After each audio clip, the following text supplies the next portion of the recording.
Yeah, I'll have a few questions for you just on your knowledge of what's going on, but I'm here to Yeah, answer your questions.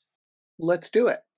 So you've been traveling around on uh, what you call the Gideon 300 tour. And I wanted to start with just your uh, sense of the purpose of the tour. What are the issues that you're trying to address with it, and how would you describe the Gideon 300 strategy? I would describe it as a necessary um, civics training, in part because the public trust with respect to our elections is so irretrievably broken. And one of the ways that you restore trust is by having transparency, and especially in your discussions with people that administer your elections. And when you've got arbitrary time limits, for instance, where you're given 3 minutes to articulate a concept, most people would submit to the fact that you're not going to be able to discuss all of the myriad of deviations that we've seen over the past 4 years in a 3 minute soundbite. One of the frustrations from citizen auditors, citizen journalists, is that when they try to have a more robust conversation uh, by placing it on an agenda where you can have an hour or 2 hours, uniformly those requests are being denied. And typically what happens is the machine company vendors um, provide talking points. They're not accessible.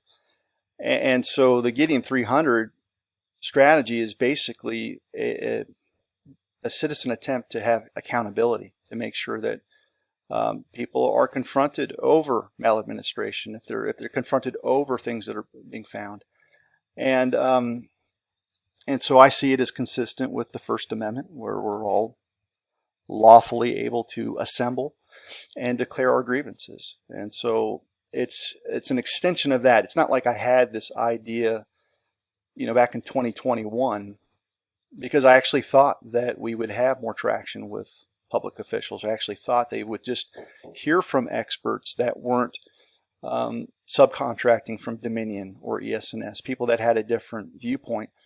And what I found is uniformly the vendors, and we've got whistleblowers that have told this, do not allow these folks to make a record.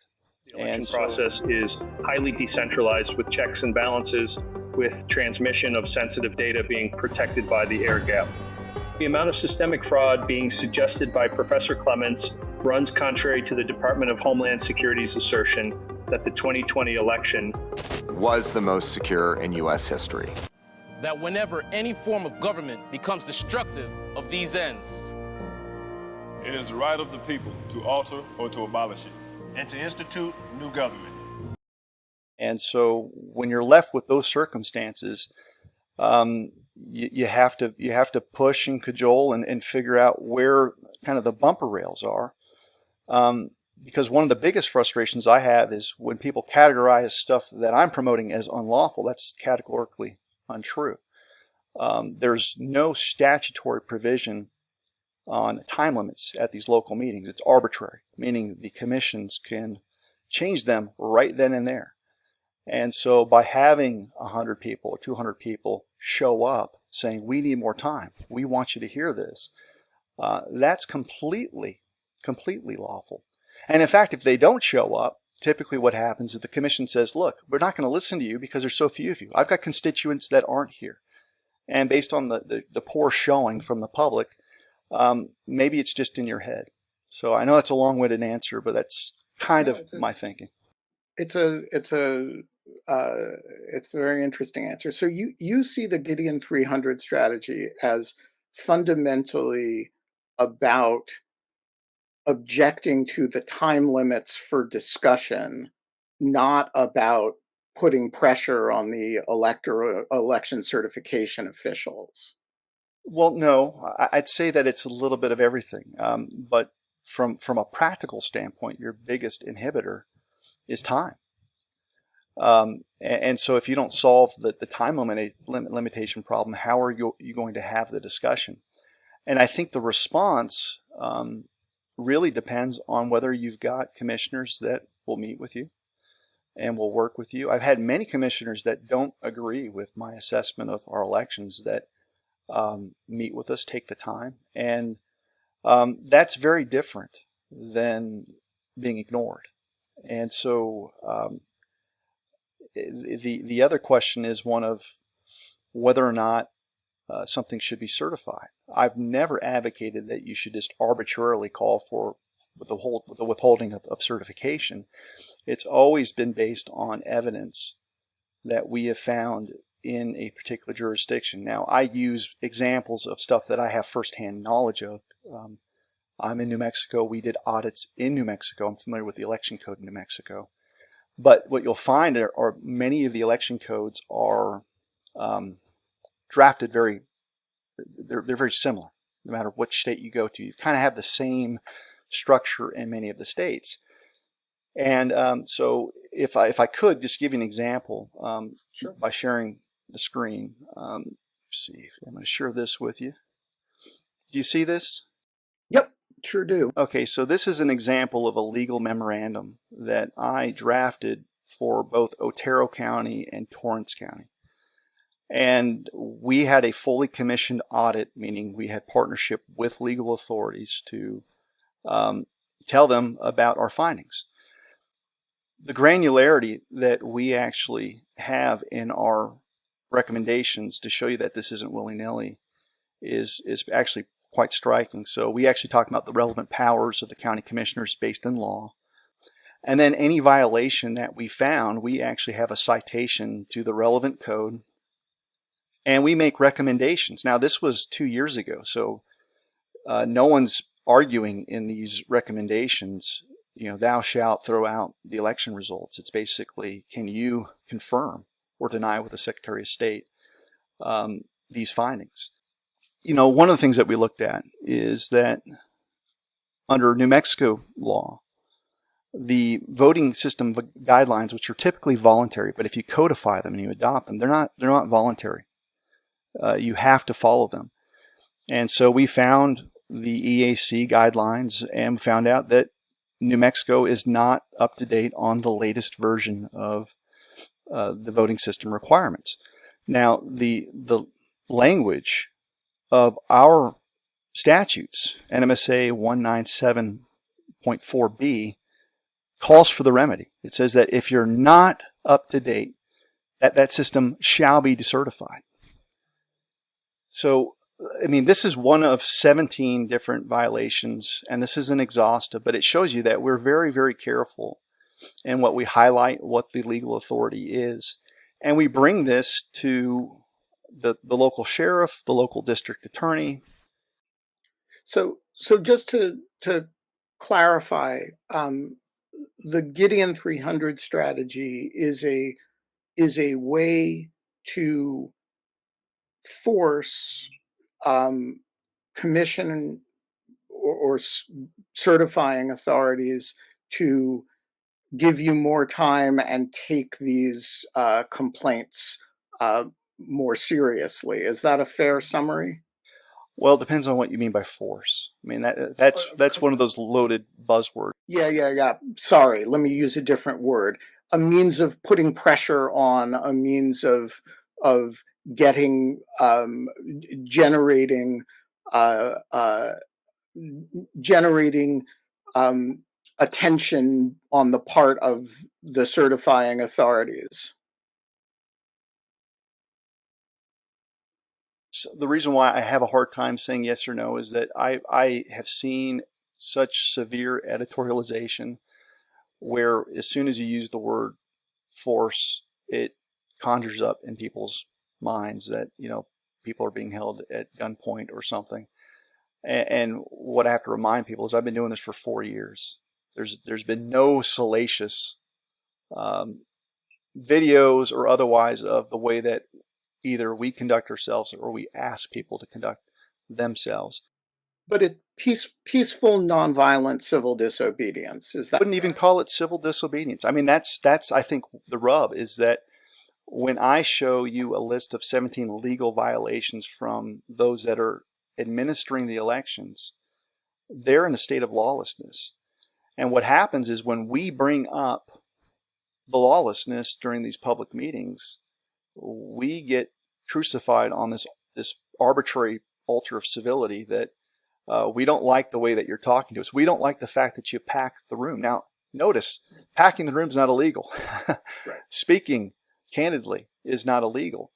And yet the narrative gets put out there that somehow we're, purveyors of chaos, and we're anything but that.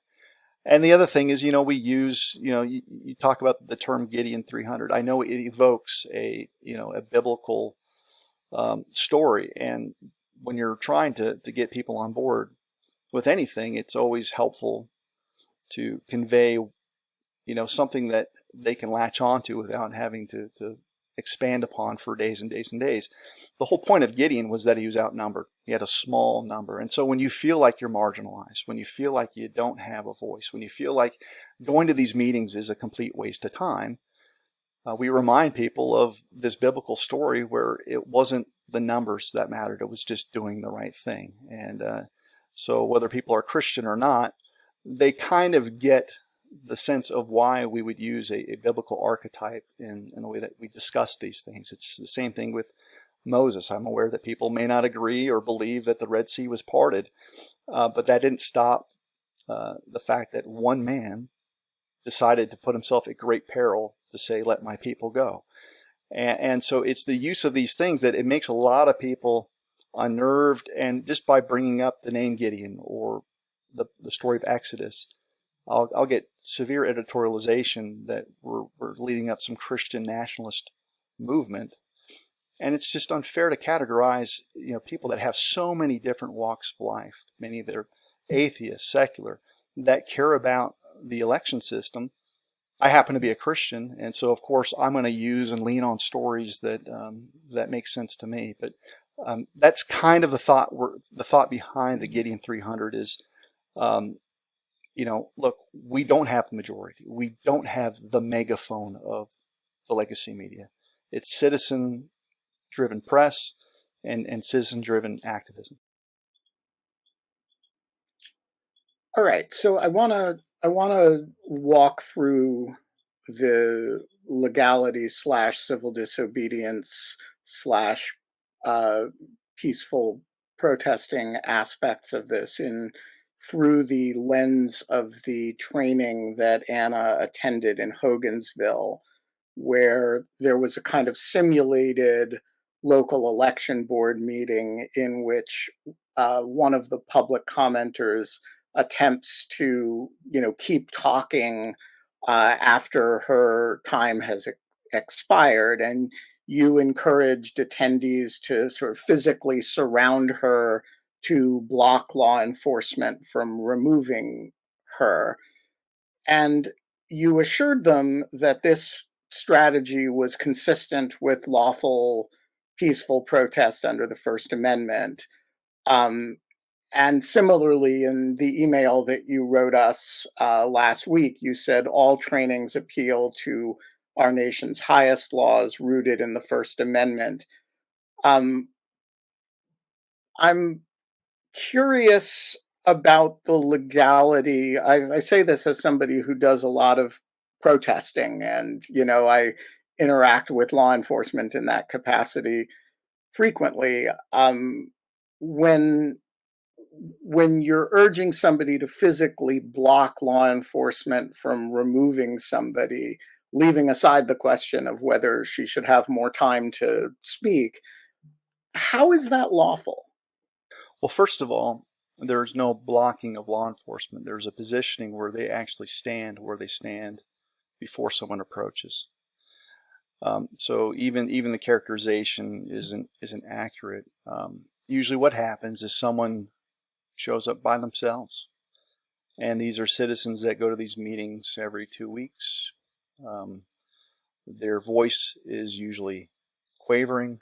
They're shaking. They're nervous. They don't like having to be out there and put themselves and make themselves vulnerable. And so the training, what it looks like, changes depending on what needs to be done. And so one of the things that we just ask people is, if you're afraid to stand up by yourself, have you ever considered having your citizen activist group stand together? And what we do is we contract and highlight the difference between someone, if he is fired up or she is fired up, not abiding by a time limitation, an arbitrary time limitation again, that can be lifted right then and there. There's usually an invitation to a deputy to come down and assault these people. Because, and I characterize it as assault or battery, because they're actually providing a lawful complaint of their grievances with respect to the administration of elections. And so it's akin to going to a sheriff's office and saying, I'd like to file a police report, and someone putting a muzzle over your mouth and then arresting you because you're annoying them. That's very different. And that's kind of the context here. Now, if you contrast that with people that organize and say, okay, we're going to stand with Betty. And if you happen to have 30 or 40 people, what happens through the demonstrations, you see that that same sheriff's deputy is on the other side of the room. And there's not an easy access point. What you're going to find in most of those cases is the sheriff's deputy doesn't even attempt to engage with the person. He's like, I'm not going to be in the front page news. And that's by simply walking and standing lawfully in a place where there's no restrictions to do that. But the media likes to basically say that we're physically interfering with law enforcement. If that deputy wants to go ahead and meander through and grab someone, put them in handcuffs, you'll notice that my training does not talk about that at all. So the goal is not to physically impede, it's to create enough sort of body mass around the person that would disincentivize the deputy from trying to make an arrest or removal at all. If in an ideal world, I'd actually prefer that our community members had relationships with the deputies, knew the sheriffs, whether it's in civics group, a notary, club, to where it's common sense that your first instinct shouldn't be to put cuffs on someone for speaking. And the way that you do that is you have a sufficient showing. I guess if you look at not elections, but let's take a look at some of the COVID mandates that were out there. There were many policies that were based in rules or regulations. These weren't statutory provisions on thou shalt put on a mask at this meeting. Thou shalt walk in a line with the arrows. Thou shalt do X, Y, and Z. And the cities in which those mandates went to the wayside weren't done through lawsuits. They weren't done through appealing to the legislature. They were actually carried out by pissed off moms. These were people that were just tired of seeing their children with an experimental device being strapped to the face. And it was that showing where the commissioners said, you know something, we're just not going to get into this. This is not worth it. We can see the public's outrage. Now, I don't think people were thinking legally. I don't think they were going down an itemized list of First Amendment this, or what does this rule or regulation say. They, consistent with the First Amendment, made their voices known. And these commissions, these city councils, got the memo where you had a sufficient number. Now, if you had 2 or 3 people showing up at these meetings, what you found is that you're going to wear masks. You're going to have all of the trappings of what the government said you had to do until something made its way through a court system, right? And sometimes that's very timely. It wasn't until, I think, 6 months ago or maybe 8 months ago that the 10th Circuit Court of Appeals in Colorado upheld the notion that you could have a religious exemption to not put on the mask or get the jab. The people that were right about that had to challenge and put a level of conflict between themselves and the government in order to have standing, to have that litigated, only to be affirmed years later. And so it's one of those things where I know that people are uncomfortable with conflict. I'm averse to conflict myself. But in order to actually challenge these things in a court of law, you have to test the limits of where does the First Amendment start and stop, in order to communicate, I think, these concepts that have to be communicated.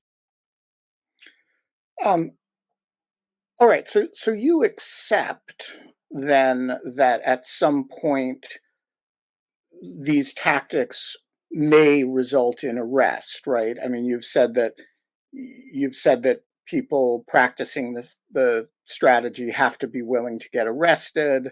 And at one point during the Hogansville training, you likened the whole thing to the rebellion against the British Crown, and said that if it's just about legal arguments, the corrupt satanic attorneys win and we lose. The founders were in the same position, but no one wants to say out loud that the tree of liberty has to be replenished with the blood of the tyrant and the patriot. Why don't I lead with that? Because I don't want articles saying David Clements is asking for the blood of, whoever, then I'll get arrested. So I'm trying to figure out, like, whether, like, there's a side of this that's very confrontational and that sort of accepts that people may be doing things that at least the deputies will think is impeding the police and they might get arrested. But there's also a side of it where you're saying, wait, we're just doing stuff to posture potential challenges and and really the goal is to just I think that's a fair question. I'm just trying to reconcile. That's a fair question, and so, and I think how to reconcile it is unique to the individual, because I tell people, like, look, this isn't for everyone. You have to count the cost, and I'm very clear that people want a plan to restore confidence in elections that's free of risk. They want a guarantee that if you do the following 7 steps, eureka, you'll have the system that you want. And I can't guarantee that. But what's interesting, Ben, is that if you read the Declaration of Independence, all of the language that I'm actually detailing is from a founding document that during Super Bowls, people read. That whenever any form of government becomes destructive of these ends, it is the right of the people to alter or to abolish it, and to institute new government. Read. And so when it's time to use the pomp and circumstance that are attached to these documents, people don't see, Roger Goodell or the commissioner of the NFL reading the Declaration of Independence during a game or before a Super Bowl as a call to violence.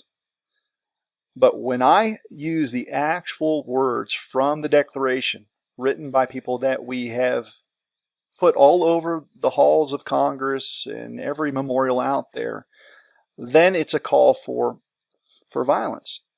What you found during the time of the founders, and the reason why I bring this up, is that you had laws that were being passed by British Parliament. And at some point, it was so terrible from a natural law perspective of human rights that the colonial Americans had to make a decision on whether they were just going to have someone use a general warrant without particularity.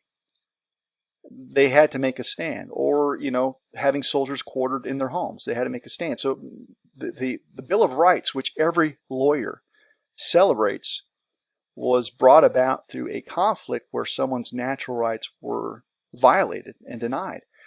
And so where I push back then is that people often will look at something as lawful and equate it to something that's moral. I can show you chapter and verse of the Reichstag's laws that governed and litigated the purity of a German person's blood. And if you mixed with people that were Jewish, you got put in work camps.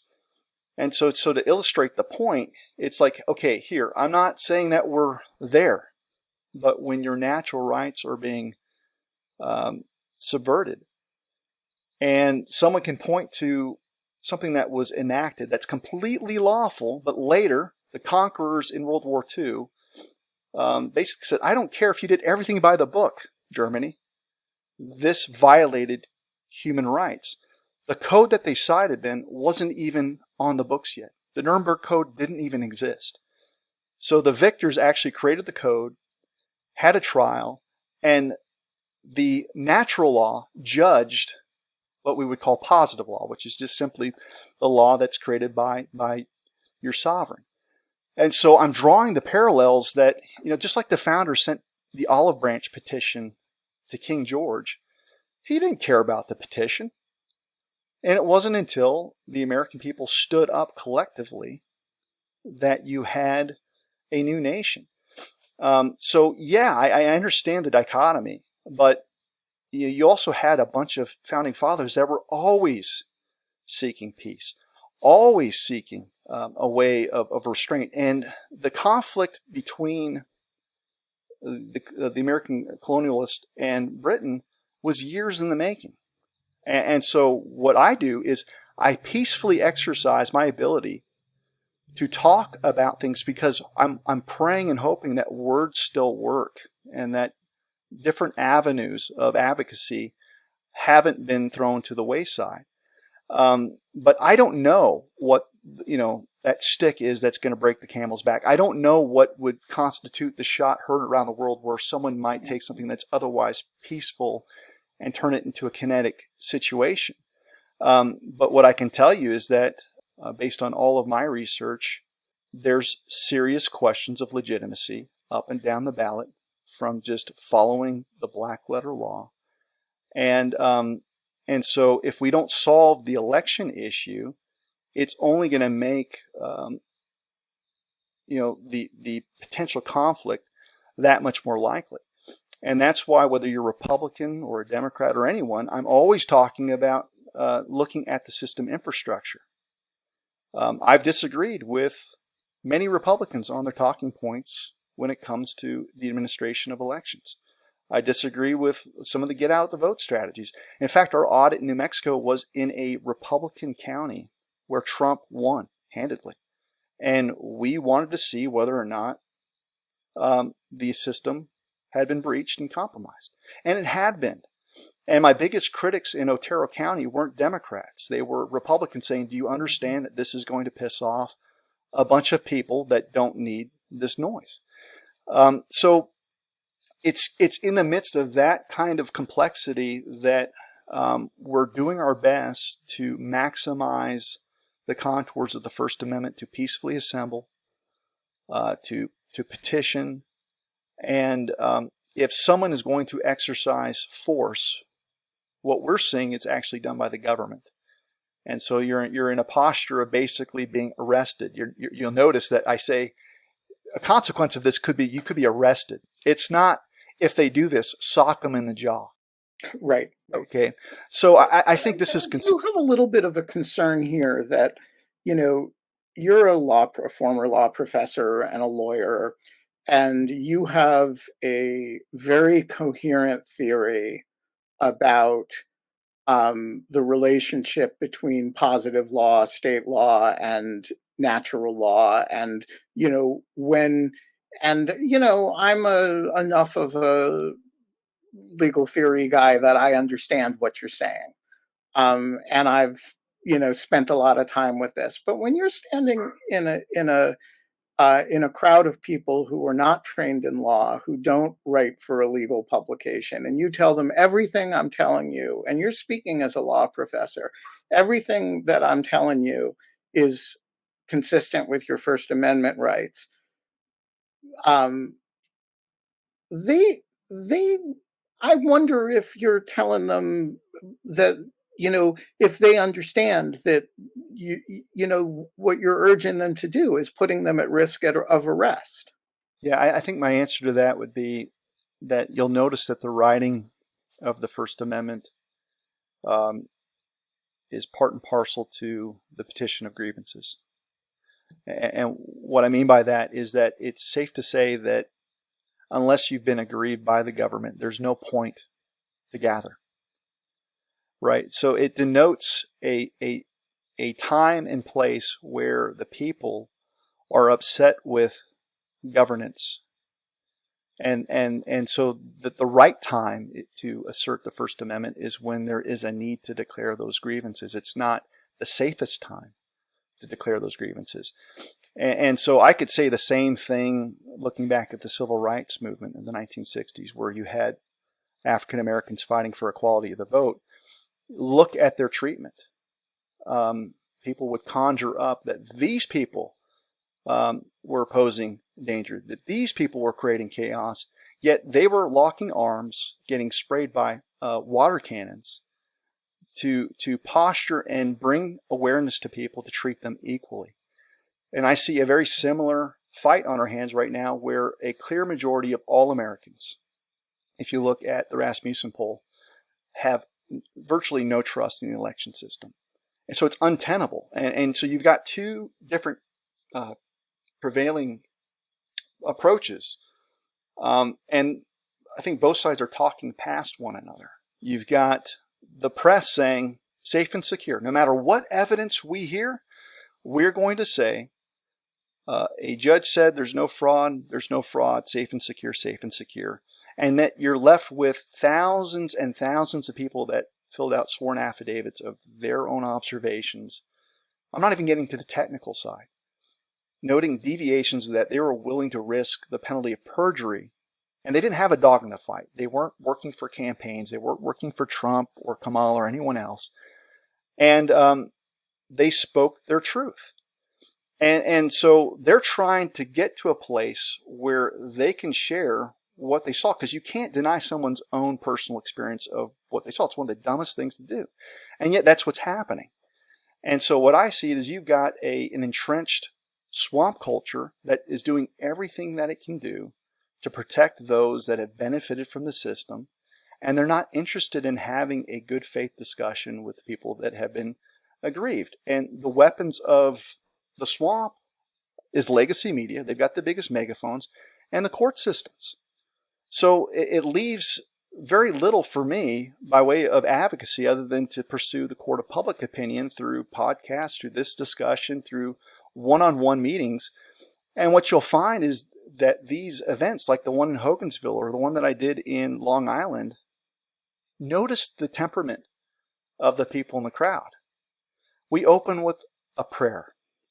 We open with the Pledge of Allegiance. They will usually sit through a documentary that exhaustively details, based by extensive evidence, 2 hours and 6 minutes of a coherent reason why we are calling for people to go to their local meetings. And so I could see that the criticism might find its mark then if I showed up for a 10-minute speech and just kind of gave people this idea that we're taking over meetings. But these events are usually 3 to 4 hours long, and I don't leave until we've exhausted just about every question. Am I worried that people that don't have a sober-minded level of self-control act like a fool? In some ways, yes, but that's always a risk no matter what you're talking about. Fools will be fools in the people. And so my job is to give people a vision where I'm asking them to be sober-minded, exercise self-control, speak in love, but speak truthfully. And sometimes even speaking truthfully is construed as this, hateful encounter. And every meeting that I've gone to, I've had ones where the sheriffs were sitting there nodding on and completely agreeing with the things that we're bringing up. We've had commissioners that agreed, and they actually joined ranks. I think what you're seeing in Georgia with their election board is in large degree a fruitful result of them finally listening to their constituents. And then you've got other examples where I've been physically removed. I've had law enforcement hands placed on me and removing me from a meeting. I didn't act violently. If anything, I was assaulted. But so that's the model as best as I can do it. And what I can tell you right now, Ben, is that out of all of the hundreds of trainings that I've done, there's not one example of anyone that's shown up to a local meeting that didn't conduct themselves with the same level of intelligence that we've tried to model at these trainings. So I want to move to the legality of the conduct that you were urging on the election officials, which again, you've repeatedly asserted that they have the lawful authority to reject certification either of machines or of vote tallies. But as you know, there's a large body of law that, certification is a mandatory ministerial duty. In Georgia, this was just reaffirmed by Judge McBurney. And of course, in some jurisdictions, local officials who don't do that could be subject to criminal sanctions. The Cochise County case in Arizona last year, for example.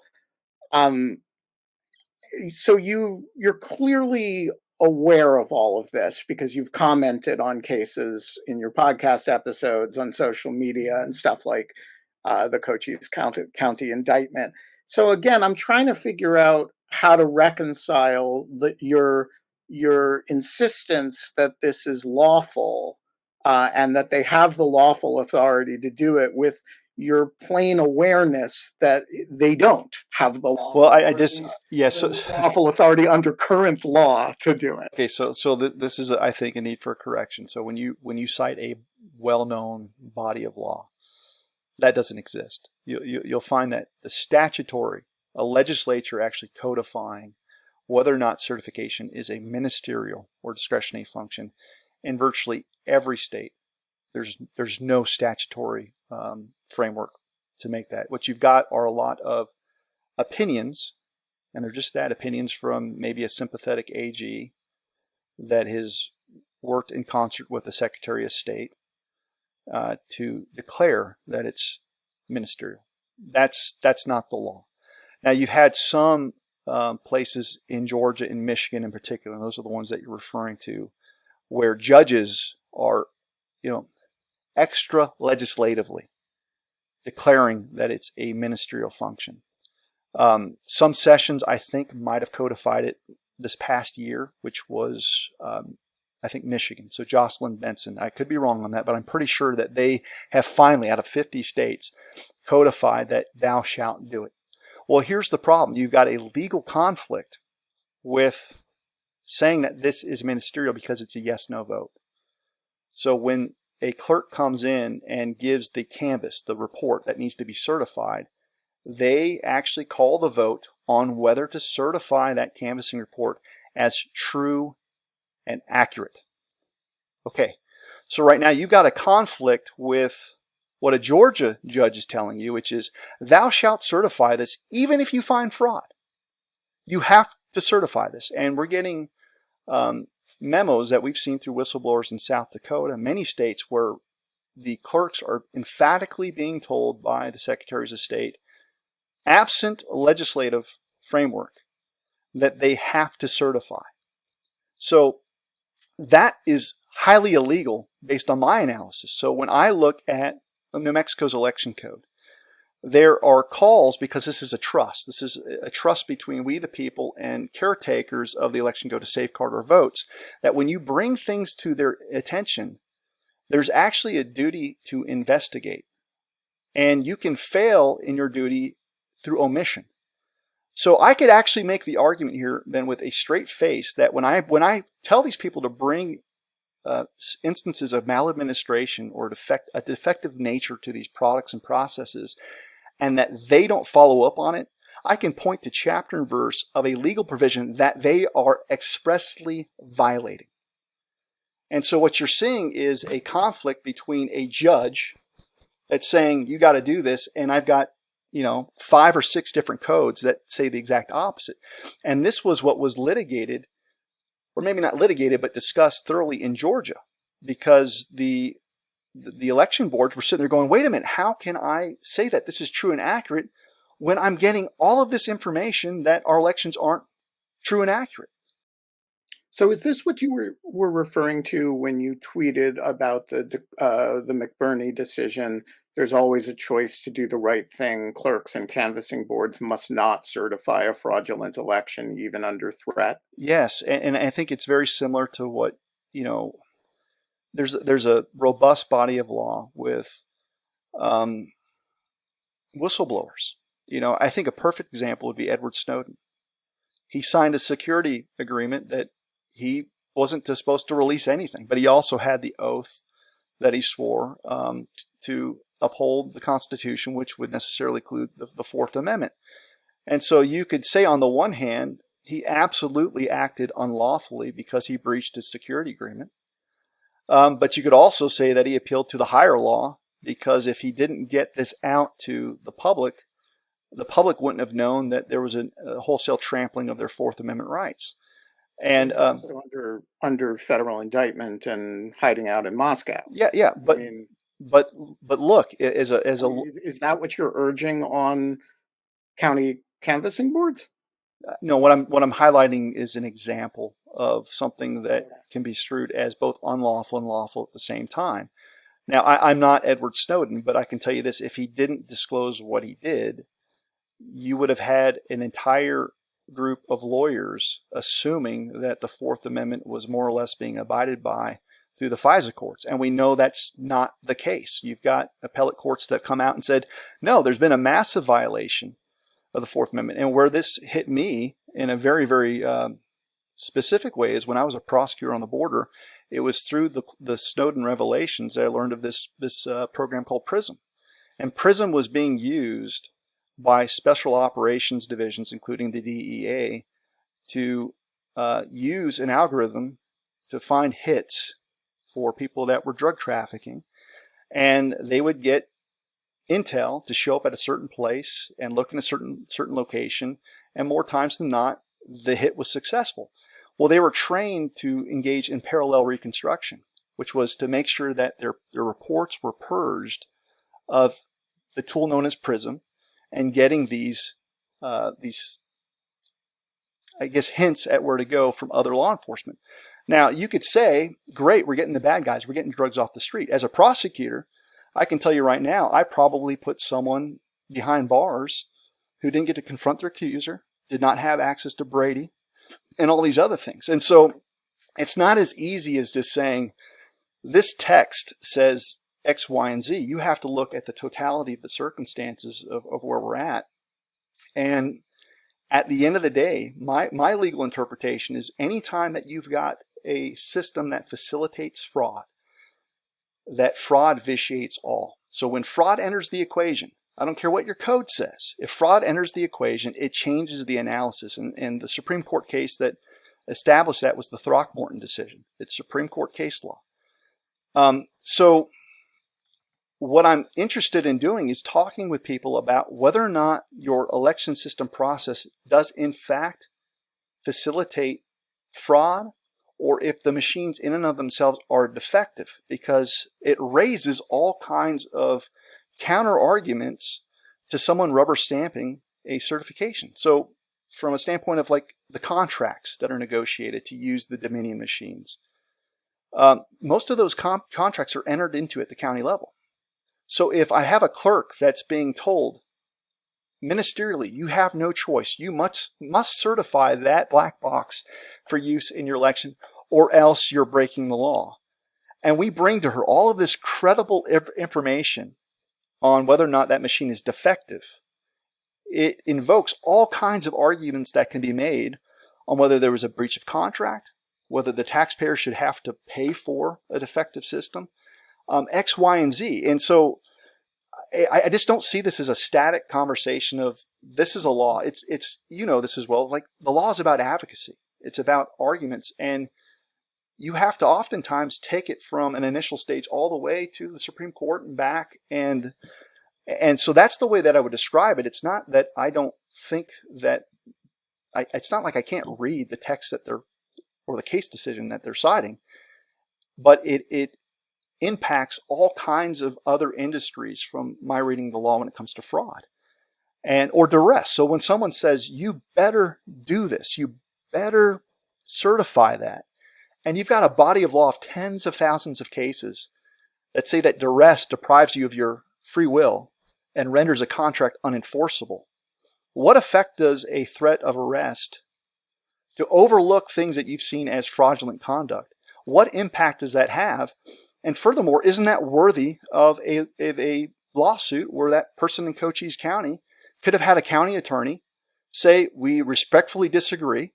We're going to sue you for a declaratory judgment on the matter. And if it means we have this heard all the way by the Supreme Court on whether or not a certification can ever be a ministerial function, let's hear it from the highest courts of the land. But I'm going to tell you right now, I've read exhaustively the legislative codes for certification. Most are silent. Interesting.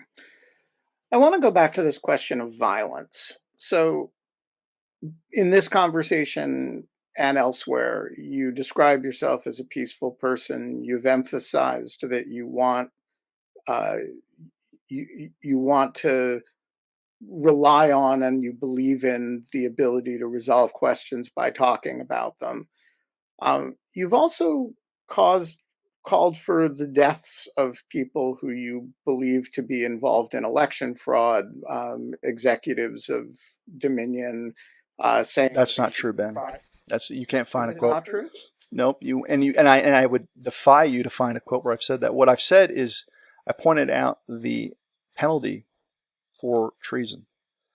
And so what you're seeing, what you're doing right there is a distortion. To be like me telling you what the penalty is for murder. And so if someone is found guilty of murder in a place where there's the death penalty, the appropriate due process considerations of trial, if there's someone that comes back and makes a finding of guilt, that's the penalty. It doesn't matter what I think at that point. So if I see someone that has undermined the tapestry of how our government functions through a nation state subversion of equipment, then I can look at a treason statute and check off all the boxes on why people aren't just grossly negligent, but they've perjured themselves. So when I bring up Dominion or John Paulos, I'm not putting out there, someone needs to kill John Paulos. You'll never find a quote. You're saying they should be tried for treason and executed by firing squad or hanged. I believe that. I believe that due process should be afforded. I've come to an abiding conviction that their conduct is tantamount to treason, and that's the penalty. But that's born of a ton of evidence. And I also will back off on other people and say, look, there's a spectrum. I wouldn't say the same thing about your garden variety election workers I would John Paulos. But John Paulos went before the Michigan legislature under oath. Did you tell him that domination systems are, by design, meant to be used as closed systems that are not networked, meaning they are not connected to the internet? And perjured himself by saying that these machines were not internet accessible, while he knew about emails that showed that there was access through their Serbia Belgrade office for Dominion, and they were accessing those machines real time during the election.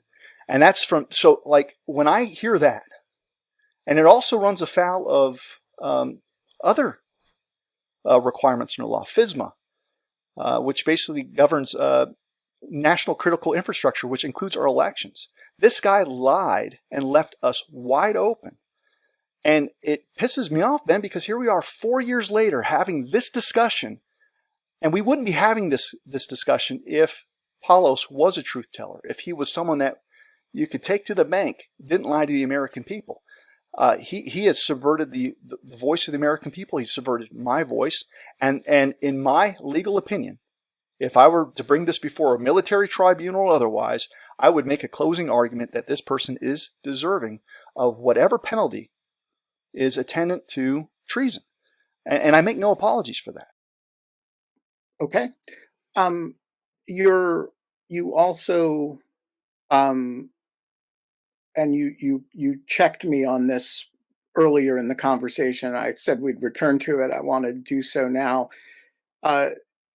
You distinguish between violence and use of force. and you have defended the idea that there are circumstances in which people bringing these complaints are entitled to use force. And I just want you to lay out for me what are the circumstances in which you are saying that who should be allowed to use force, and how is it distinct from what we would colloquially call calling for violence? Fair question. I think the best place to look is Second Amendment and self-defense. Every law enforcement officer is trained in use of force. So usually they're dealing with a situation that involves violence that is illegal in some case, where you have an aggressor, or you might have someone who's defending their own home. And you can look at the castle doctrine or anything else, and the law has prescribed certain boundaries on what you can do if legal violence is caused against you. I mean, you've got cases that say you can't leave a spring gun to defend your home if a trespasser comes in and you're not there. There's the famous case where the guy had his leg blown off. He's like a young kid. And the court says, look, defense of property can't be greater than the defense of someone's life, even a trespasser's life. And so you've got all of these cases that basically detail kind of where we're at. So reasonable force is usually dependent on the force that you're undergoing. And so if you're confronted with someone that could potentially kill you or bodily injure you, use of force doctrine says that you can respond accordingly. And so when I talk about force, I know that it's usually a legal response to something that is illegally being done to you. So let's take it back to these county commission meetings. There is no lawful prescribed barrier to standing. There's no legal barrier to doing that. There's no legal barrier to standing together. And so at some point what you're doing is you're trying to perfect and this way of empowering people to do what they need to do to get the attention of a commission or a clerk. But none of that's illegal. Now, it may bother people. They may not like the way that they feel. But that's the whole point of showing up with numbers. Because if you show up with the one person that shows up every 2 weeks that bemoans the state of our elections, nothing changes. And we're keenly aware of that. So that's when I talk about force, I think it's a use of appropriate force to show up lawfully to stand. There's no legal prohibition right now that says you can't do that. So, that's why I kind of push back. Let me give you a brass tacks example. Somebody wants to get up and read the brief that you showed me before, which is going to take longer than 3 minutes to read to a meeting. She stands up there. There's a large number of people around her, as per your description.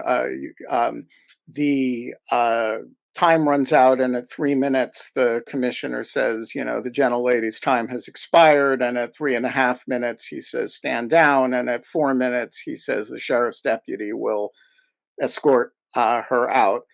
And a group of people crowd around her and prevent access. Those people may or may not be charged with impeding a law enforcement officer. She may or may not be arrested for, disrupting the meeting or whatever. But the force of resisting that officer doing the removal is the force you're talking about? I think it could, look, there's a spectrum, right? So if we're talking about standing next to someone, shouting down a deputy versus putting your hands on a deputy, you'd agree with me that there's a big difference between where something becomes physical. I don't believe that officers have a carte blanche directive to put their hands on someone who is exercising their First Amendment right. And I've seen many law enforcement officials that have actually put their hands on people or were silenced by commissions in unrelated matters that were sued, which means that their conduct was actually illegal. All right. So, but how do you create the scenario that can be litigated? It's by someone saying, you know, I'm just not going to do what you tell me to do because you're wrong. We see this all the time with seizure cases where people that are arrested and they haven't been informed of reasonable articulable suspicion. And the more educated people say, what crime am I being accused of? And more times than not, the sheriff can sit there and say, you know, give me your ID, and say it over and over again. I don't have to tell you. And he's wrong about that legally. And at some point, the guy says, I'm not going to give it to you because you haven't pointed out reasonable articulable suspicion to detain me, to arrest me. Now, legally, the guy that's not the deputy is telling the truth. But invariably, we've seen enough videos where the handcuffs come on, and sometimes someone resists and they get charged with that. But that resisting oftentimes is fruit of the poisonous tree. So if you actually litigate it, you'd sit there saying, okay, wait a minute, he shouldn't have resisted, or maybe he shouldn't have, you know, spoken like he wasn't at church. But the initial conduct that was initiated by the deputy, in many respects, is exonerated later through lawsuits, you know, civil actions, etc. So I think the discussion of what this looks like in the real world is probably closer to something like that. But I'll give you, I think, another example that I'll just leave it with you, because we can go. Let's go someplace that's a little bit more definitive. Let's say that we're back in the 1850s, and American slavery is on the books in the Deep South. Meaning you've got a slave code. You enforce the Fugitive Slave Act. No, but this is, I think, gets more to the heart of your question. Mm-hmm. And it's permissible to discipline your property, your human chattel. And you happen to have a godly, God-fearing man who sees someone that's chained as property and decides to break the chains. He's violating the law, is he not? Yes. So the question is, which law is this godly man going to have to wrestle with? Walking by someone that's in human bondage or freeing them? And so you actually have, you know, all of these things like Harriet Tubman and the Underground Railroad. We celebrate setting slaves free, but those were all acts of aiding and abetting, quote unquote, lawless, unlawful conduct. And what I want to present to you, Ben, in this conversation is that the most valuable property interest that I own is my vote. And when I examine the evidence, and I'd be happy to talk about the evidence that we found, I think that we're engaging in political theater at the highest level. And I question the legitimacy of many people that are wearing badges and wearing black robes or in Congress. And it's not my fault that I feel that way. It's because we can't get answers from everything that's necessary to audit our elections, the source code, the cast vote records, all the things that would put the issue to rest are being withheld. And as a longtime prosecutor, what I would tell you is that anytime evidence is withheld, you can ask from the judge an inference of spoliation. Meaning there's a reason why you're not giving me what I want, because it's going to prove that what I want shows that you don't have, like you haven't run an honest election. So, you know, I get the difficulty, but when I bring up that slave example, I see the use of these machines as a much more sterilized form of slavery, where the end product is 58 cents on the dollar is extorted from me from people that don't do my will, don't listen to me at these meetings, don't listen to us with respect to our concerns over the elections. And here we are 6 days from the most consequential election of my lifetime, and everyone's preparing themselves for what could be a very, very kinetic situation in the months leading up to certification. And all of my efforts then have not been to escalate rhetoric. It's actually to diffuse, talk, use our words. Over 4 years, can we please get on the same page? Either I'm a complete crazy person on the elections, or perhaps you and I can look at that particular record right there and get to the bottom of whether that machine performs a certain way. And what's not happening is any transparency. So I can't come back and say, all right, I guess I'll just be a good boy. All right. So there's a really interesting combination of arguments that you're making here. One of them, I mean, at the sort of tectonic level, one is a natural law theory argument that, you see the chained man, there's a higher law than the law that says you can't help an enslaved person escape. And there's a theme of this all through a lot of your work. You frequently cite the doctrine of the lesser magistrates, but you're also making a different argument, which is that you're really right under current law, but you have to actually posture cases in order to litigate them to establish that. And that ultimately you'd win a lot of these cases, as at least as to First Amendment stuff. And so, and so I'm trying to figure out which is the actually dominant theme here, because frankly, the natural law stuff concerns me a little bit because it doesn't concern me on your behalf because you understand it. But it does concern me as I said earlier, on behalf of people who you're speaking to who might not have the same legal sophistication that you have. What,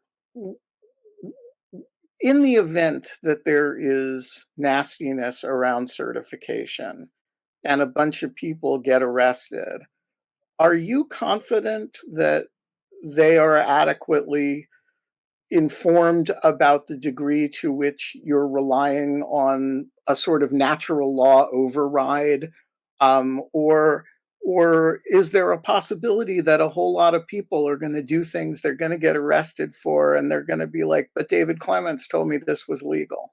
No. Well, I think I choose my words carefully. What I can tell you, Ben, is I'm one person.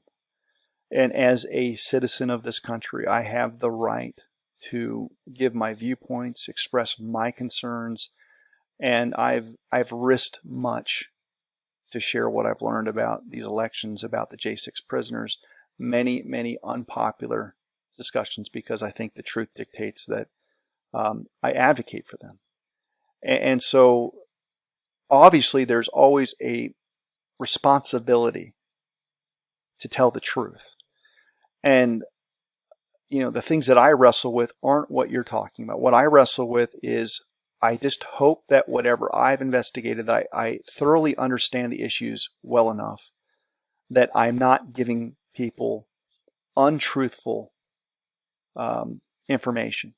Because there are things that I've investigated over the past few years that I found out weren't true. And it would have helped the cause of whatever. And it made me very unpopular. I saw things that I firsthand with the audit in Maricopa County. And I thought that the people that were donating to that audit weren't getting value based on some of the pseudo experts that were put into that audit. There were some other. This is the Cyber Ninjas audit. So there were many things that we scrutinized, and it made me very unpopular with people in the election integrity movement because I was willing to say that's technically not true, or that's not true. We brought up a guy named Jovan Hutton Pulitzer, who his real name is Jeffrey Filia. He talked about this kinematic artifact detection technology. He didn't even have it, but he was already talking about his ability to scan hundreds of thousands of ballots in a day. Well, I found out from people that worked the audit that that wasn't true. And so I stood on truth, knowing that I was going to get blowback from many people that were loyal to that person who had more followers than I did.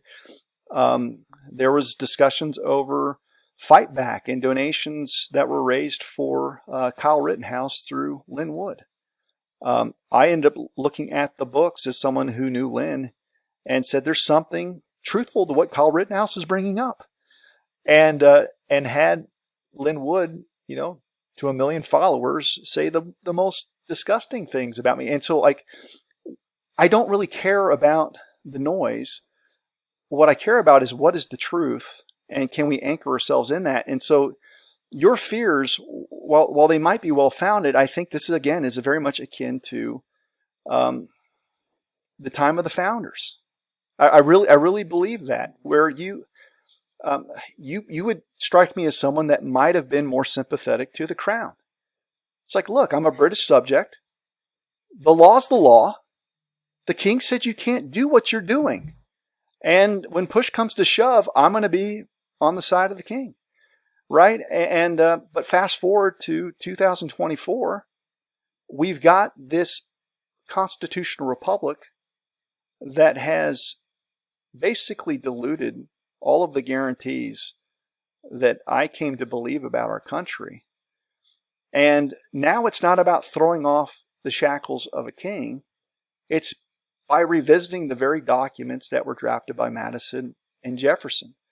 And he foresaw a day where incrementally the devil, what have you, was going to figure out every single place where rights were safeguarded and start eroding that.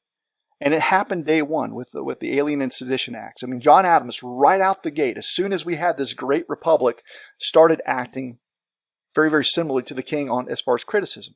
And so what I've seen is this slow roll of this erosion of rights to the point now where, okay, well, what do we do? Because if you've got a monopoly on the judiciary, if you've got a huge administrative state that is non-responsive to the American people, what do you do? And so you get back to these natural law conversations that are entrenched and instantiated in the Constitution of the Bill of Rights. And my hope is that the American people, by the millions, will come to their senses and say, these rights are important. And the way that you safeguard them is by exercising them. And so that's what the Gideon 300 project has by and large been, is I'm trying to figure out how to exercise my right to speak the truth. And the last thing that I want is something that's kinetic or violent. But make no mistake, violence has already been committed against the American people. You've got over 1,200 families that have had their doors kicked in 6 o'clock in the morning because they peacefully protested what they saw as a fraudulent election on January 6th. Many of which are still languishing pre-trial, 4 years. I'm in close contact with Jay Lang. He has not been afforded trial yet. And he's been incarcerated since January of 2021. And so I look at where's the lawlessness on Brady, the confrontation clause, speedy trial. We're talking about basic trespass for the most part. These are misdemeanors at state court levels that you would carry a penalty of 6 months at the most. And if you're a first-time criminal offender, you do 0 time. And I'm supposed to reconcile, is there a chance that what I say might create some level of chaos? I'm sitting there going, open your eyes. You got 1 million families that right now are wondering, are they going to be the next house that gets their door kicked in with the book thrown away? And what I would just end with, Ben, is that the amount of restraint that I've seen from these J6 families, in light of what I've just shared with you, they're not the ones that are calling for violence. And in fact, if you look at J6 itself,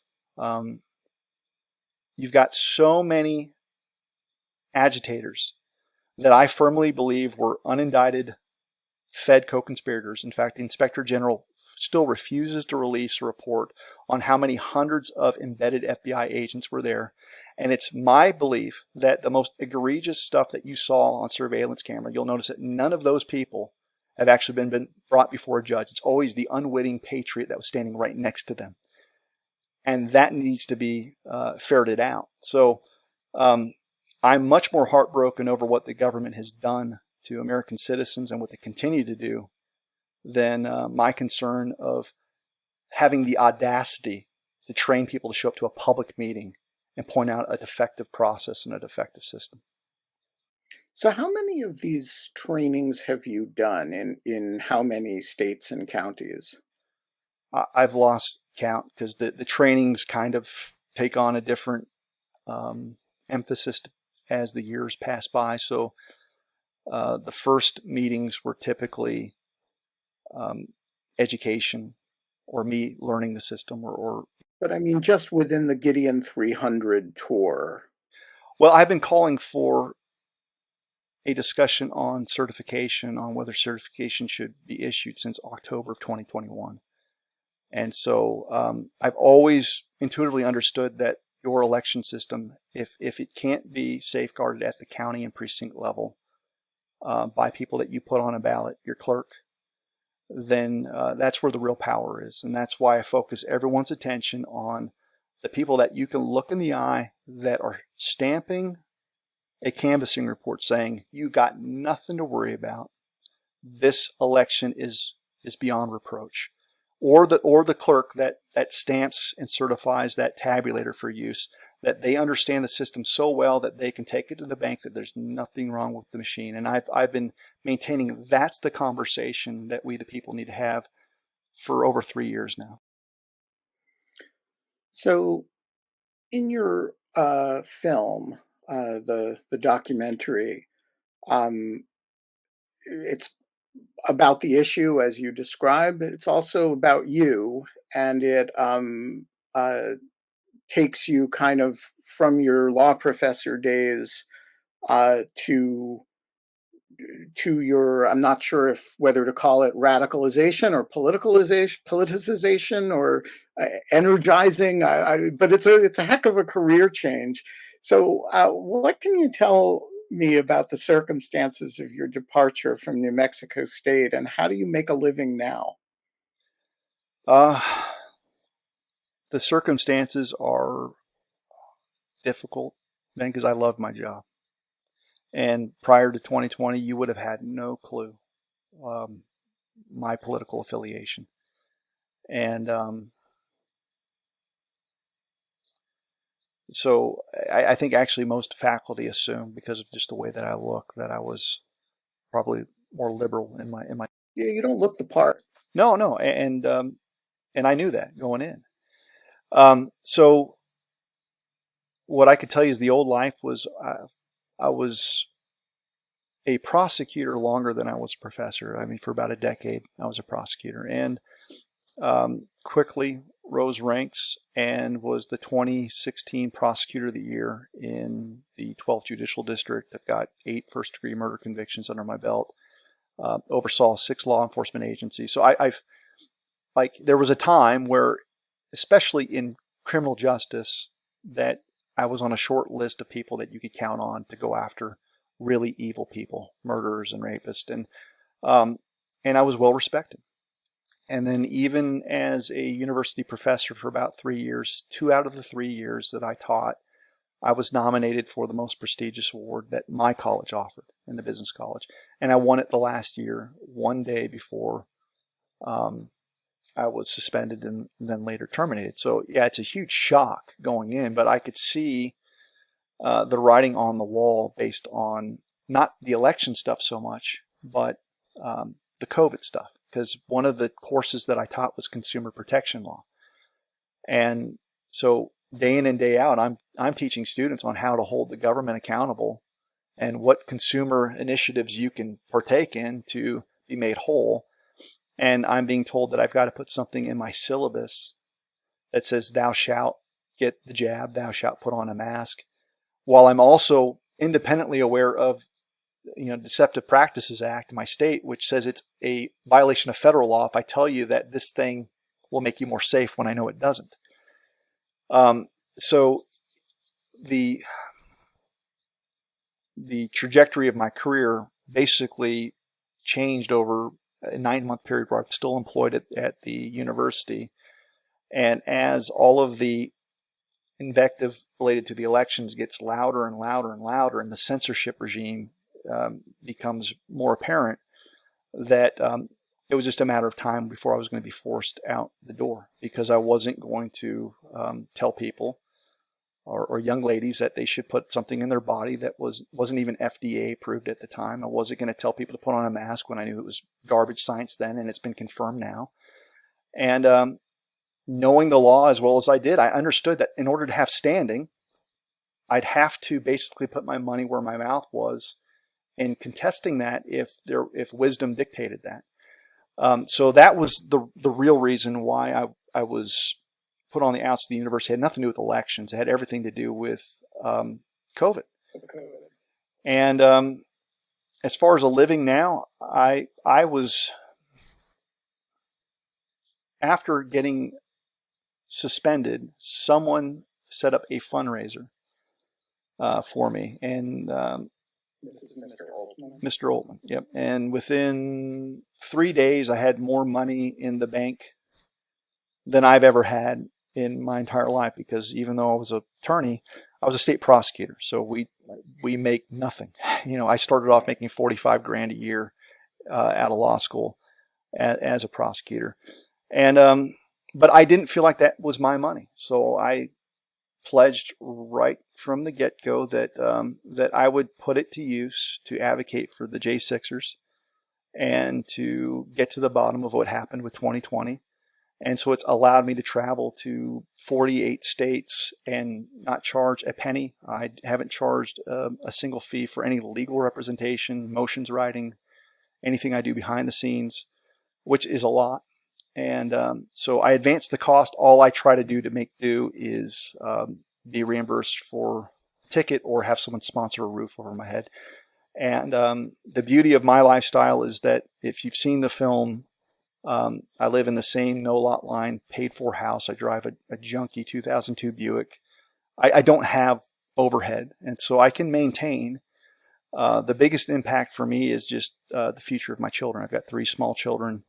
And so there isn't any salting away money for college until we solve, in my opinion, the larger problem. And if we don't, I have no doubts that I'm going to join the ranks of Peter Navarro and Steve Bannon and everyone else that's been put in the domestic terrorist camp. But if we have a new direction in this country, I believe that Trump will be vindicated, and people like myself could potentially be vindicated, and opportunities will arise then. But right now, it's just all I care about is the sanctity of our elections. So speaking of Mr. Trump, you had dinner with him at Mar-a-Lago in 2021. What were the circumstances that brought that about? It was not Mar-a-Lago, but I did get invited to Bedminster in New Jersey. And I don't know what precipitated an invite, but I was invited to meet with him. At the time I was employed, I was one of the few credentialed law professors in the country that were saying out loud the things that he was saying about the election. So maybe that presented me as a bit of a unicorn, and there might have been some curiosity, but I was asked to give my assessment of what I thought the legal environment was with respect to the cases that were filed. And I think I might be the only attorney in the country that's read nearly every election fraud case rooted in 2020, and there's over 400. There's 93 that have been documented extensively, but there have been pro se lawsuits and things that aren't quite as well put together. And so he asked for my take on what I saw, and I provided it. Interesting. So you've described how you got interested in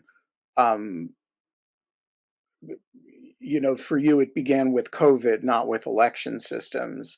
Um, as best as I can tell from looking at your professional history, you're not an election. You didn't used to be one.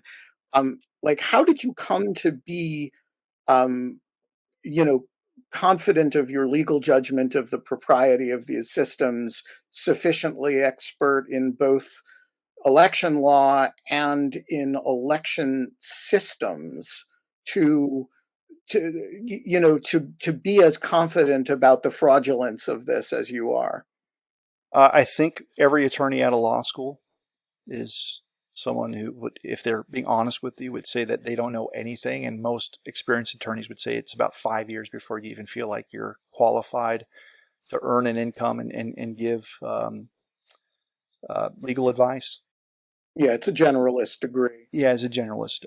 But Rule 701 and the Daubert standard, if you're looking at federal, basically tells you how to qualify someone as an expert in a certain field. And it might be through a peer-reviewed study. It might be someone that took a master's course in law school.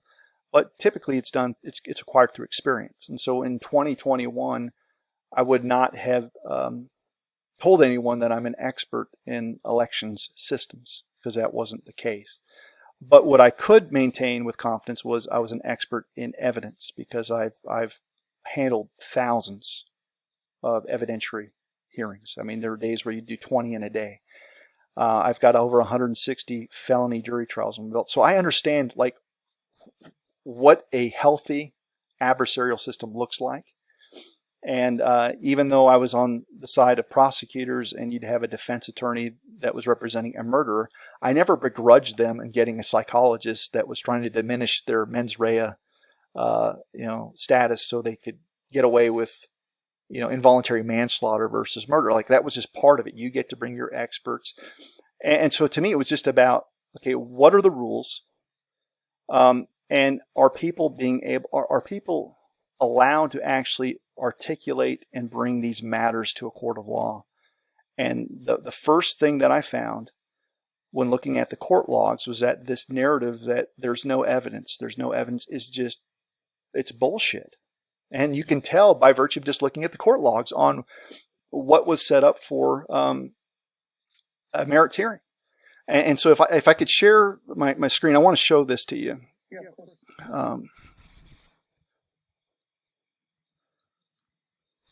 This screen right here is the work of a physicist by the name of John Draws. And initially, I was one of the people that actually vetted this list. And this is a list of all of the various cases, and all these have hyperlinks to the actual PDF copies of the cases. And we were able to put together a proof analysis of filings with Trump,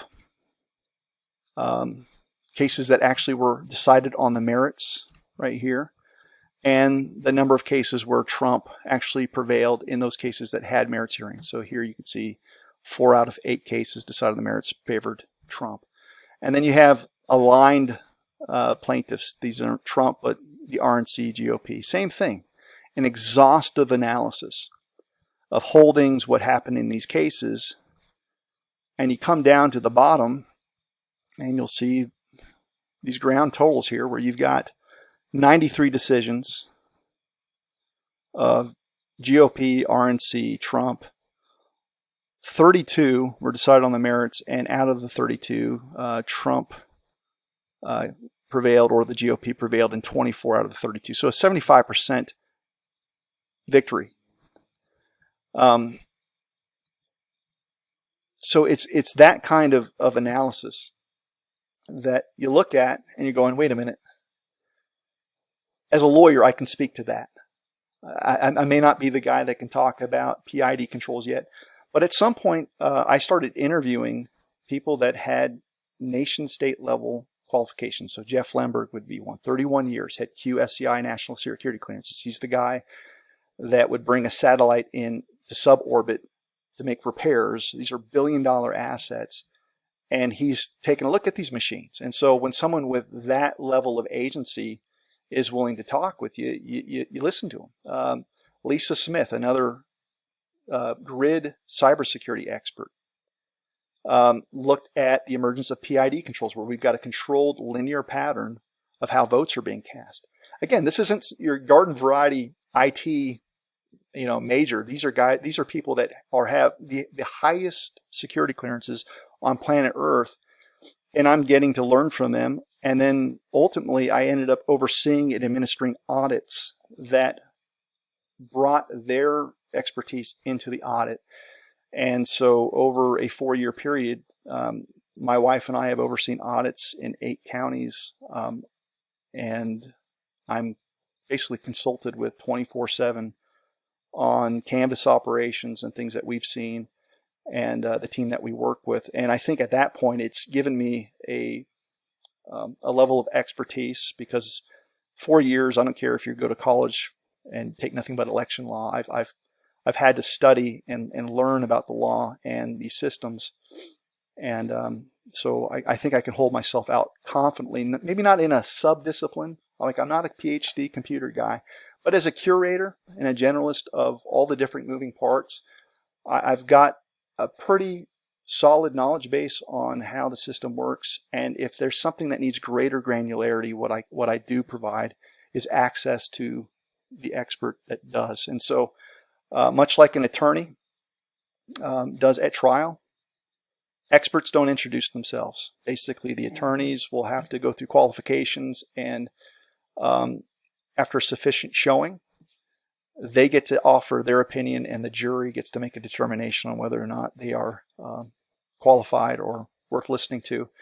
And I'm confident that everyone that I put in Let My People Go would have easily passed the Daubert standard or 701 standard. And I treat it as a closing argument of sorts of, don't hear my legal interpretation of the Help America Vote Act.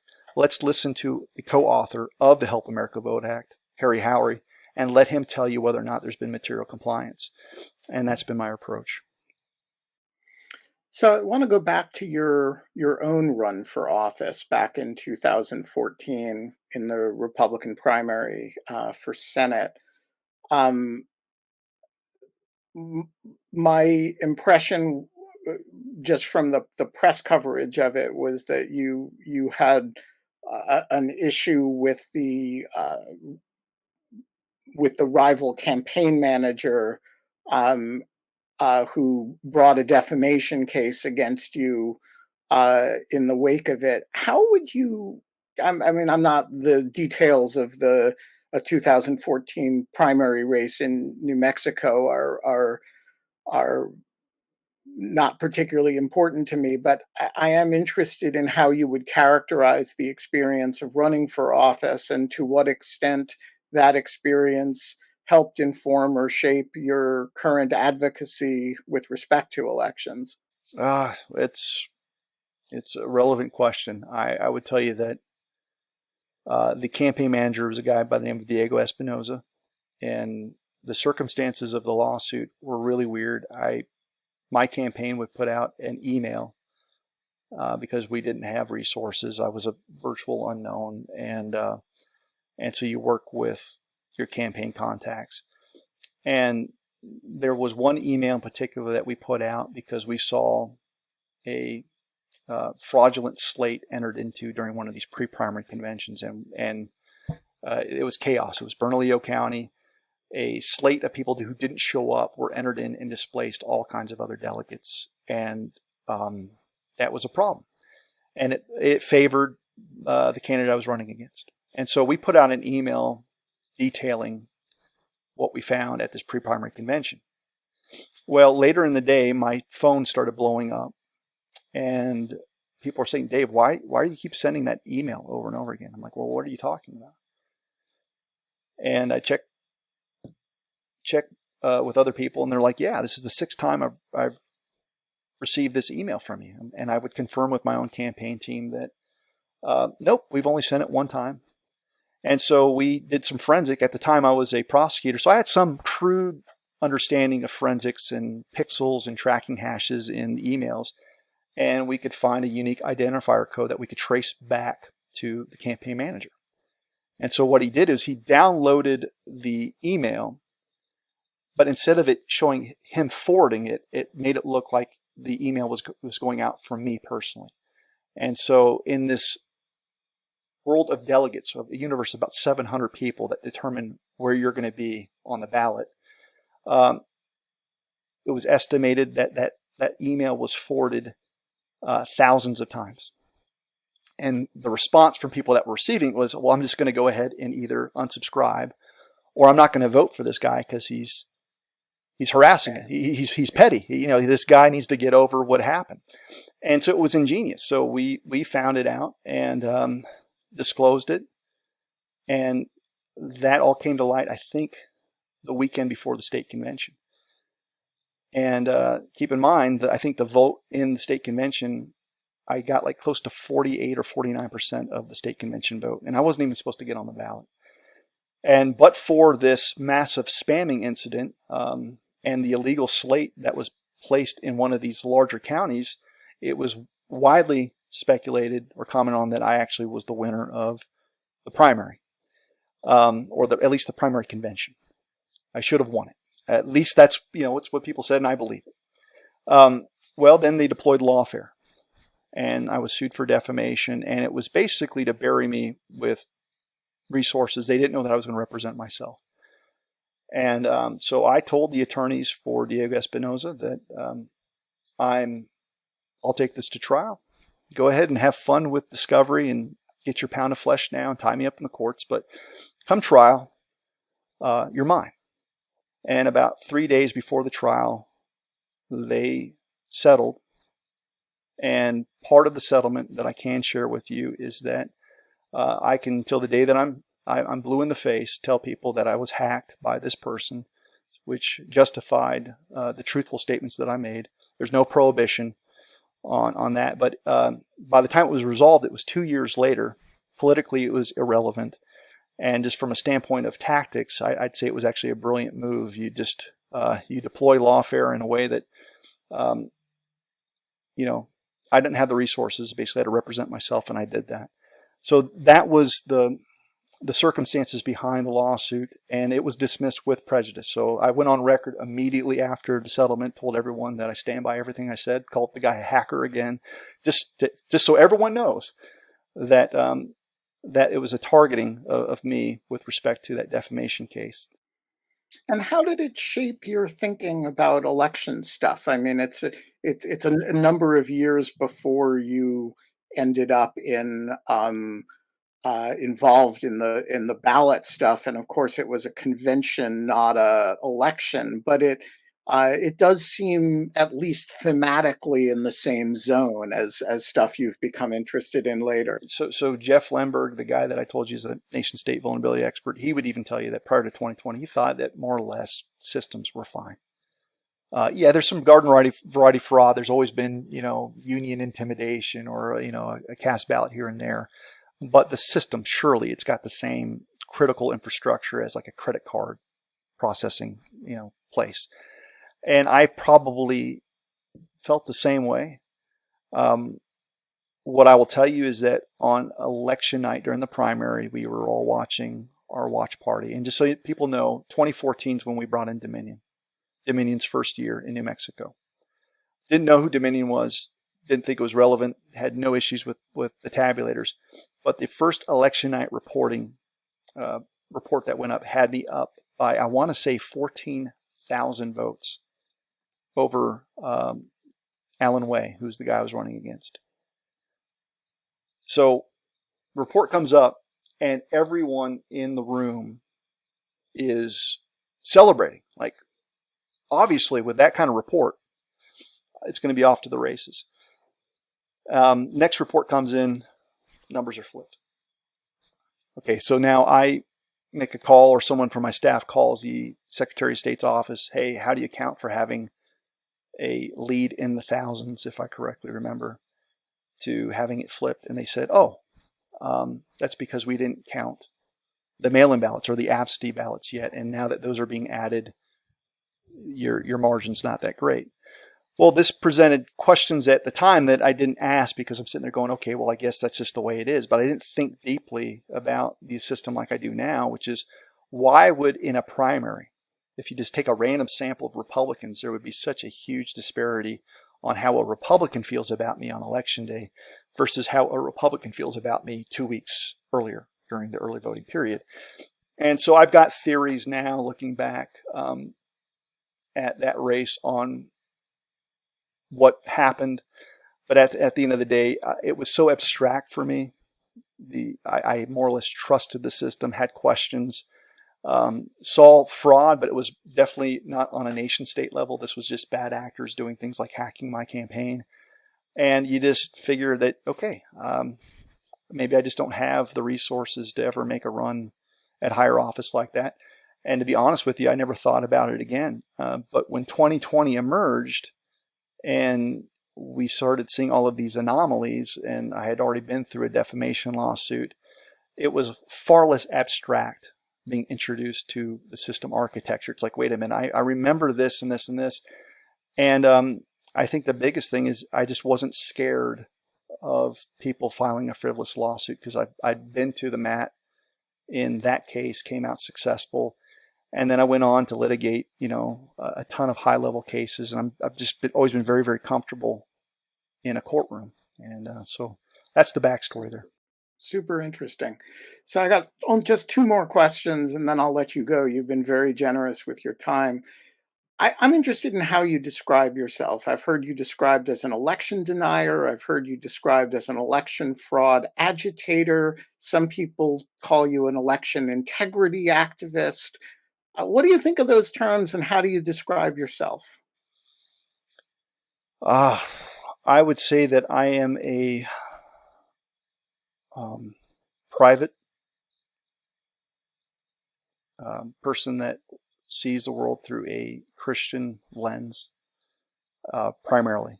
And the political, legal philosophies, all those things are basically seen through a prism of how I conduct my life at a spiritual level.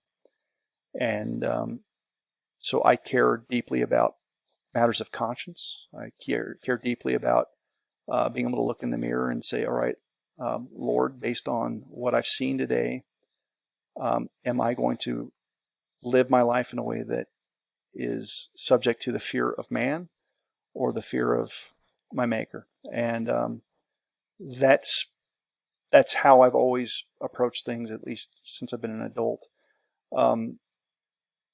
I'm not especially it's weird. How do I say this? Like, I'm voting for Trump, but I was a never Trumper in 2016. And I'm a critic of all things that I see that don't align with, I think, a righteous, truthful existence. And there's ways to handle candidates that don't necessarily fall into the bucket the way that you want them, and you just have to make the best choice. But so it's like it depends on who's interviewing me. Like if I read something from USA Today, if I read something from NPR, I get turned into like this ultra MAGA Trump ally. And I'm certainly not someone that's not helping him, because I realize that my work vindicates his election in 2020. But I can tell you right now with all honesty that if I saw the same anomalies and it was Biden that was cheated, and I could objectively see the same PID controls and mail-in ballots and all the shenanigans, I'd be just as vocal. And I think that's probably where people miss the boat on me. It's really not about this left-right paradigm, Christian nationalist this or that. It's right is right and wrong is wrong. And I honestly have been fine with living with the results of every election. I've never gotten the guy I voted for my entire lifetime in voting. So I'm used to not getting what I want and being the guy that kind of just complains about the uniparty. But what I saw on November 3rd was so fundamentally egregious, especially on censorship, that I'm like, I got to speak up. And my life has changed, and in many ways not for the better. So for you, it's not really about Trump. It's about the underlying tectonics of which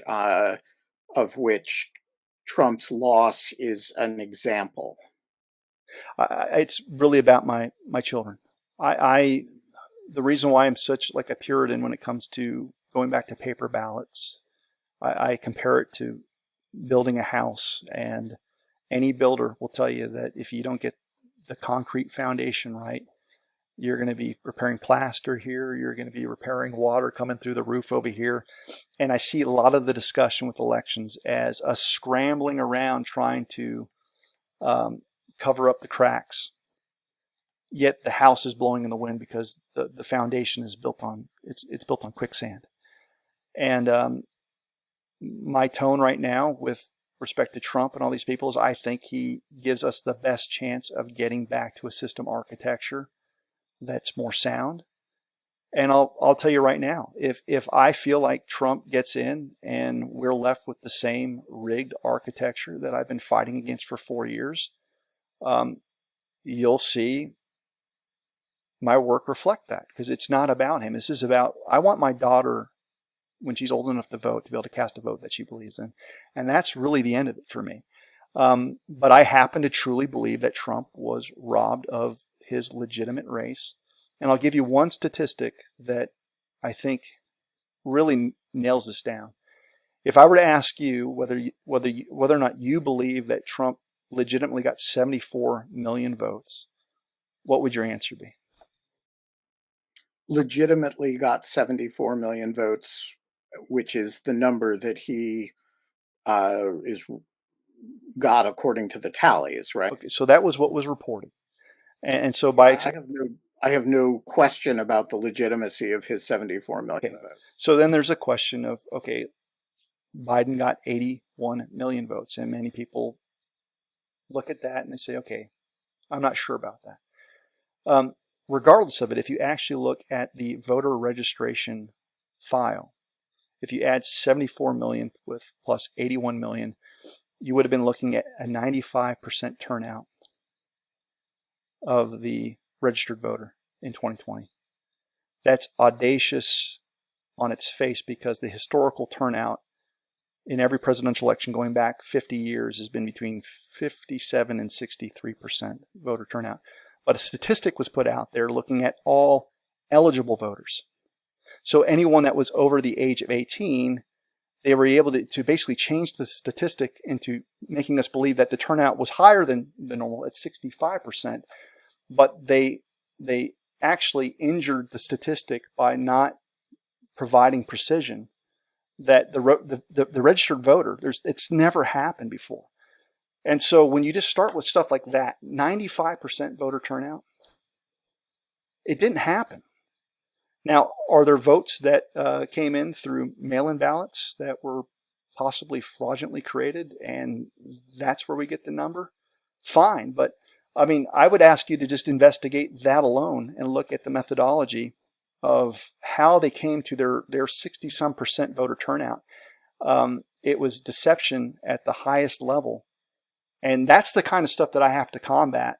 And in having the conversation, okay, like put Trump aside, put your feelings aside from Trump versus Biden, and ask yourself, is 95% of the voter, the registered voter, conceivably possible based on any anecdotal evidence going back 50 years? And the answer is no. One more question. I'm trying to figure out what the relationship is between the work that you've been doing and the flurry of election board members across Georgia counties who have objected to certifying elections during the past few years. One of the counties you've conducted trainings in, Fulton, is one in which election officials have withheld certification. Julie Adams and Michael Heekin. Adams later sued the county, challenging the mandatory nature of certification, and Heekin proposed the reasonable inquiry rule. I'm curious whether you've had any contact with either of them, and whether either of them has ever been involved in any kind of Gideon 300 training, whether you've consulted with them. Like, what's the relationship between what you're doing and what's going on in Georgia at the policy level? I can only speculate. I mean, look, I've done probably 6 trainings in 6 different counties in Georgia alone. And the people that show up, it's not like I've got a roster, but I could certainly see arguments from the election board where they were focusing more on what does certification mean, because there's a lawyer on behalf of, I think, Raffensperger's office that testified, and he was arguing for a ministerial rubber stamping of the things. But when you look at the election board's authority to promulgate rules and everything else, it's clear that they've got far more authority than just rubber stamping. And so we've got people on one side that are saying it better be a rubber stamp, because if not, we're in trouble. Because if you actually look under the hood and actually have merits hearings, you're going to find that there's all kinds of things that do not reflect a true and accurate election return in Fulton County and many other places. In fact, there was a whistleblower that just came out through Stephen Crowder. I think there was an undercover kind of like Project Veritas-like video where he talks about the State Farm Building and the circumstances where Republicans were told to go away, and they started scanning ballots over and over again in Fulton County. Now, if you ask Gabriel Sterling and Brad Raffensperger in 60 Minutes, they're going to tell you that's totally been debunked. Yet I talk with system architect experts that can actually look at the SHA files to see which of those ballots were scanned in duplicate form. And you've got thousands that were scanned more than once. And so if you've got that kind of evidence and you're part of the election board, why would you ever listen to a judge saying thou shalt certify this as a true and accurate return? If anything, you'd file for an appeal against that judge and take it to the highest court, possibly even the Supreme Court. But I don't know if anyone that was at any of my trainings that is been influenced by anything that I'm doing. What I love about what's going on in Georgia, though, is that you'll notice that none of it even requires a show of force, because there's a partnership between the election officials working in concert with their constituents. And I think that's much healthier. I would love to see actual officials taking the lead and not treating their constituents as pariahs, and working the process and just getting to the bottom of it. If someone wants to say that I'm absolutely wrong on how the Dominion machines function, great. I'll point them to the records that will put the issue to rest, and let's have that discussion. But more times than not, we're not allowed to do that. Yeah, so it's fair to say you don't exclude the possibility that that officials in Georgia have been influenced by your activities, but you haven't had direct contact, and they're not, to your knowledge, they haven't been at the trainings. Is that no direct contact that I'm aware of? I know that there's some tangential relationships where, look, it's a pretty small network. It may be nationwide, but I typically know the people that get things done in their respective states, the people that are actually doing a terrific job that I'm proud of partnering with. And there's many people in Georgia that would certainly fit that. But the names you mentioned aren't people that I can recall ever directly corresponding with. fair enough? Look, you've been extremely generous with your time, and I really appreciate the candor and seriousness with which you've addressed these questions. Thank you, Benjamin. I'll go ahead and await a copy from you, but I'll also make sure that anything that I send out that you have access to make sure that everything that we've talked about today is reflective of the context. And yeah, I'm gonna, as soon as I hit stop, it will generate a link where the videos and audio will be downloadable, and I will email that to you right away. It usually takes it about 20 minutes to process, but you'll have the link right away. all right. Well, thank you, Ben. I appreciate the time. And if fortune has us talking again, feel free to reach out anytime.